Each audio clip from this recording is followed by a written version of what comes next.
Assalamualaikum warahmatullahi wabarakatuh. Selamat datang kembali di Kalam Inspirasi TV. Sobat Inspirasi, kita ketahui kan bersama bahwa manusia itu merupakan makhluk hidup yang selalu berinteraksi dengan sesamanya. Dan manusia merupakan makhluk sosial yang gak bisa hidup sendiri dan sangat membutuhkan peran orang lain. Dimanapun dan sampai kapanpun, manusia senantiasa memerlukan kerjasama dengan orang lain.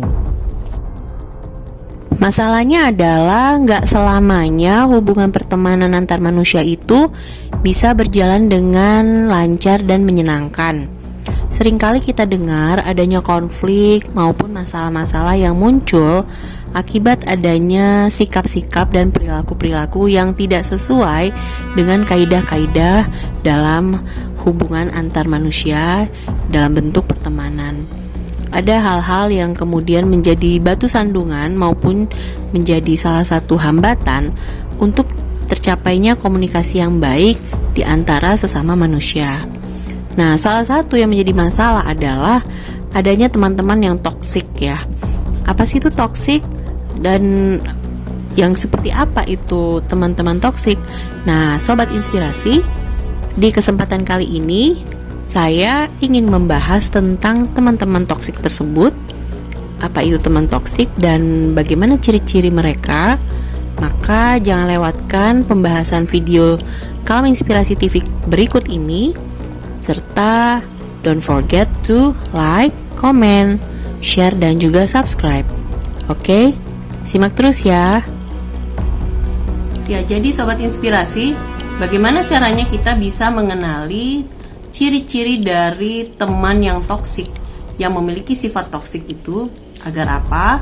Agar kita bisa menghindari atau menjaga jarak dari orang-orang yang bisa saja akan merusak mental kita dan mengganggu situasi kondisi pergaulan di sekitar kita. Ciri yang pertama dari orang yang toksik adalah dia suka sekali menyindir atau melakukan kritik atau menghujat orang lain yang menurut dia tidak sesuai dengan keinginan dia. Dan orang-orang seperti ini biasanya mungkin akan mengatakan dia memberi masukan, atau hanya sekedar bercanda, tapi perkataannya itu seringkali menyakiti hati orang lain dan dia dengan mudahnya mengatakan itu hanya sekedar bercandaan atau sekedar masukan saja, atau mungkin kamu hanya aja yang baperan. Nah, ciri-ciri toksik salah satunya adalah mudah sekali memberikan pernyataan-pernyataan atau lisan yang sifatnya menyakiti hati orang lain dalam bentuk sindiran, nyinyiran, hujatan, atau kritik yang sangat pedas saat diterima oleh orang lain.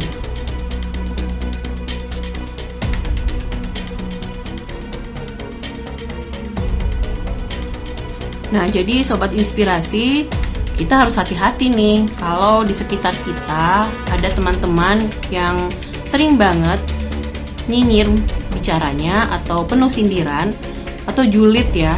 Nah, bisa jadi teman itu salah satu orang-orang yang memiliki sifat toksik ya, seperti itu. Atau bisa jadi diri kita sendiri yang mungkin saja sering melakukan itu terhadap teman-teman di sekitar kita. Maka kita perlu waspada banget nih dan perlu mengevaluasi jangan-jangan orang-orang toksik itu adalah teman-teman kita atau malah diri kita sendiri. Nah, ciri yang kedua dari toxic person atau orang-orang yang toxic adalah suka sekali mendominasi segala sesuatu. Jadi intinya semua harus terpusat pada dirinya, menjadi pusat perhatian. Dan dia nggak mau tuh ada perhatian yang lain terhadap orang lain gitu. Pokoknya harus dia deh. Contoh nih misalnya dalam pembicaraan, walaupun misalnya sedang meeting atau sedang ada pembicaraan penting oleh seseorang, maka dia akan sering memotong pembicaraan itu dan kemudian menceritakan tentang dirinya, walaupun sebenarnya cerita itu tidak penting dibandingkan apa yang disampaikan orang yang pertama. Nah, itu salah satu contohnya. Atau di dalam kelompok, di dalam kumpul-kumpul bersama teman, orang toksik cenderung untuk mendominasi pembicaraan dan orang lain harus mengikuti maunya dia. Jadi semua harus terpusat pada dirinya, harus mengikuti maunya dia. Kalau Kalau tidak, ya dia tidak akan suka dengan hal itu. Dan yang paling kelihatan sekali dari orang toksik adalah dia ingin semua perhatian itu terpusat pada dirinya pada saat adanya pembicaraan atau adanya meeting. Itu akan sangat terlihat. Ciri-ciri orang toksik, dia akan sering sekali memotong pembicaraan orang lain dan tidak ingin menyimak gitu loh. Jadi dia hanya mau orang dengerin dia aja, menyimak soal dia, tapi saat orang lain menceritakan tentang dirinya atau orang lain menceritakan segala sesuatu hal yang penting menurut orang tersebut, dia tidak akan mau mendengarkannya dengan sesama seperti yang dilakukan orang lain terhadap dirinya. Ya, jadi begitu ya Sobat Inspirasi.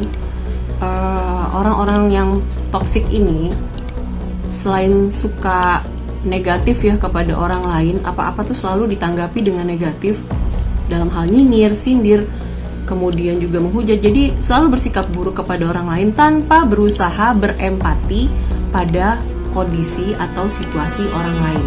Nah, itu orang toksik ya. Dan karena mereka juga seringkali ingin dominan, ingin terlihat menjadi pusat perhatian, maka salah satu lagi ciri yang ketiga adalah mereka selalu ingin menjadi yang nomor satu, yang paling terbaik, yang paling keren, intinya yang paling nomor satu. Mereka menginginkan seperti itu, padahal kenyataannya mereka tidak demikian. Nah, sehingga ketika dalam perjalanan pergaulan atau interaksi dia dengan teman-teman yang lain, apabila ada orang lain yang melebihi dirinya, lebih menonjol atau lebih hebat daripada si orang toksik ini, maka dia akan merasa tersaingi.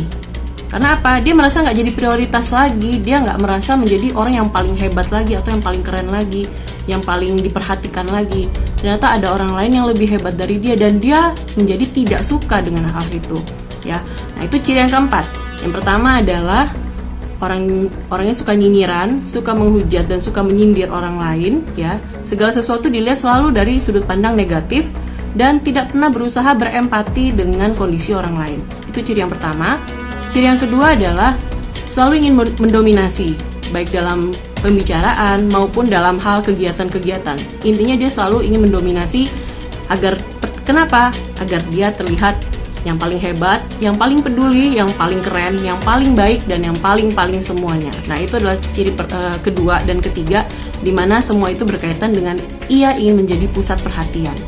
Nah, ciri yang keempat adalah kalau ada orang lain yang lebih daripada dirinya, entah itu lebih hebat, lebih menonjol, lebih punya kemampuan daripada dirinya, maka dia akan tidak suka dengan orang tersebut. Dia akan merasa tersaingi, merasa ini orang adalah gangguan dalam hidupnya dia atau dalam pergaulannya dia, sehingga orang ini menurut dia harus segera dihancurkan, atau bisa jadi orang ini dilakukan sedemikian rupa agar jatuh, entah itu karirnya, entah itu aktivitasnya. Intinya dia tidak mau orang lain terlihat lebih menonjol daripada dirinya.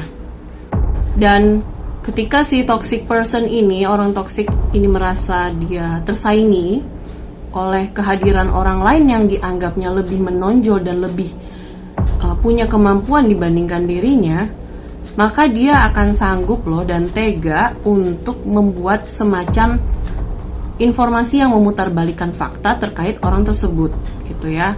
Nah, dia mulai melancarkan semacam drama ya untuk memutarbalikkan fakta, dan bahkan sanggup juga dia menyebarkan fitnah. Agar apa? Agar orang lain atau teman-teman lain yang di sekitar mereka itu juga turut membenci orang yang dia tidak suka ini. Ketika orang toksik ini merasa dirinya terancam karena merasa tersaingi ya, tidak ada kemampuan dia untuk menjadi pusat perhatian, disitulah dia akan memutarbalikkan fakta dan mulai menyebarkan informasi-informasi negatif dan juga bisa jadi fitnah terhadap orang yang dia tidak sukai tersebut. Makanya orang toksik ini adalah salah satu orang yang jahat terselubung.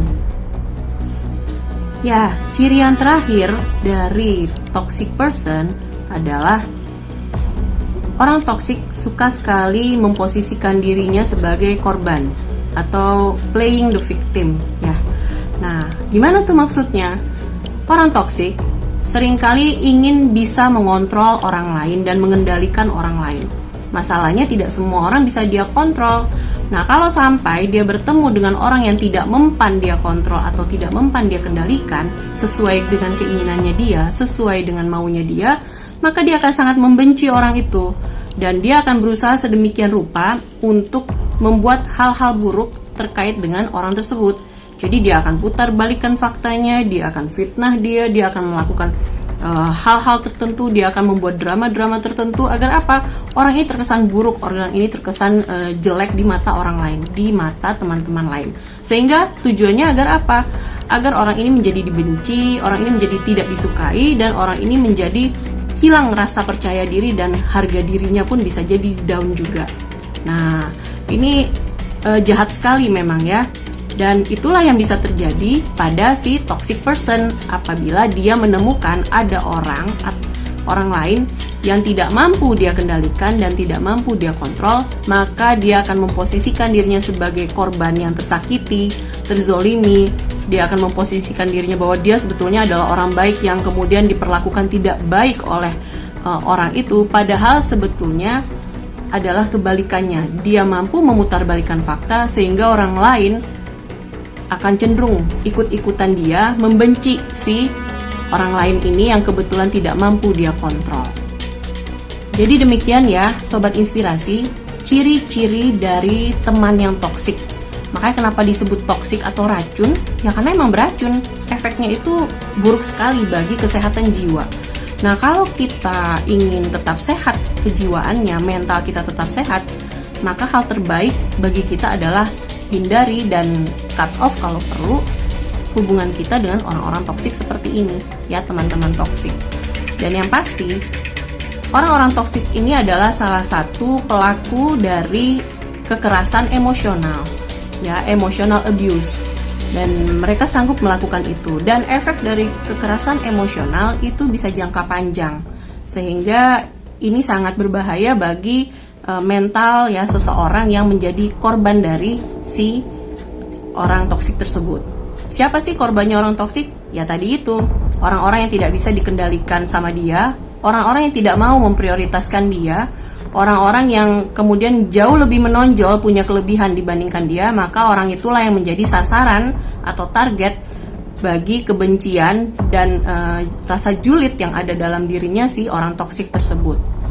Dan yang mengerikan lagi adalah sifat toksik ini bisa menular dan si korban bisa saja bisa menjadi toksik yang berikutnya. Karena apa? Karena dia sudah mengalami kondisi kekerasan emosional yang berlarut-larut tanpa disadari. Nah, ini kan berbahaya. Makanya kalau kita mengenal atau kita mengetahui ada salah satu teman kita yang toksik, lebih baik kita cut off aja dengan mereka karena tidak akan membawa manfaat apapun untuk bergaul dengan orang-orang seperti itu. Demikian Sobat Inspirasi, semoga pembahasan kita kali ini bisa bermanfaat ya, khususnya dalam hubungan kita saat bergaul dengan orang lain. Pastikan jangan sampai kita menemukan teman-teman kita atau diri kita sendiri menjadi orang yang toksik, karena itu menjadi mudarat buat orang lain dan sangat unfaedah ya. Nah, jangan lupa untuk terus dukung channel Kalam Inspirasi TV agar saya terus semangat membuat konten-konten inspiratif dan bermanfaat lainnya. Dan juga jangan lupa untuk like, comment, share, dan juga subscribe. Sampai ketemu di pembahasan berikutnya. Wassalamualaikum warahmatullahi wabarakatuh.